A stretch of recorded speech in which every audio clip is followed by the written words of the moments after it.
UK जैसे मुल्क में जहां कानून बहुत सख्त है, वहां पर अगर किसी शख्स को खुलेआम कत्ल करने की या कार बॉम्बिंग की थ्रेट दी जाए तो उसको पॉलिटिक्स नहीं, एक्सट्रीमिज्म कहा जाता है।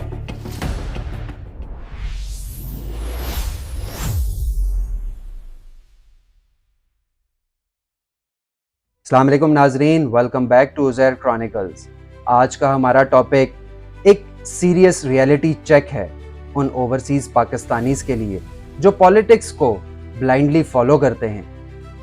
यूके के शहर ब्रेडफोर्ड में एक पॉलिटिकल प्रोटेस्ट के दौरान एक फीमेल पार्टिसिपेंट ने हमारे field marshal general Asim Munir को जान से मार देने की और कार बॉम्बिंग की धमकी दी।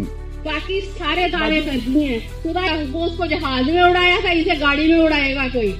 ऐसे लोगों का अंजाम ऐसा ही होता है। ये कोई नारा नहीं था, ये कोई मेटाफर नहीं था, ये एक डायरेक्ट थ्रेट थी। और यहाँ लोग फौरन फ्रीडम ऑफ स्पीच की बात करेंगे, मगर ये बात करते हुए वो भूल जाएंगे कि किसी को मार देना, वायलेंस या टेरर लैंग्वेज को यूज करना फ्रीडम ऑफ स्पीच से बाहर आता है। पॉलिटिकल डिसएग्रीमेंट अलाउड है, वायलेंस की धमकी क्राइम होता है।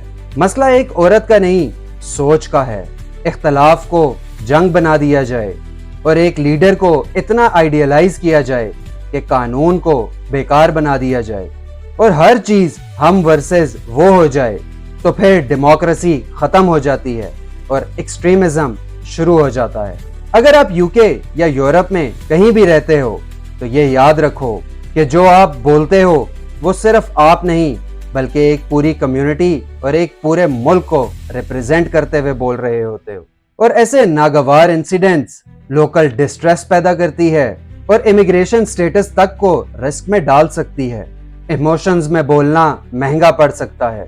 यूके जैसे मुल्क में अगर ऐसी थ्रेट्स इग्नोर होती हैं तो प्रेसिडेंट बन जाता है, और प्रेसिडेंट का मतलब कि कल कोई और करेगा और फिर कोई और फिर कंट्रोल हाथ से निकल जाएगा। लॉ को स्ट्रिक्ट और न्यूट्रल रहना ही पड़ता है।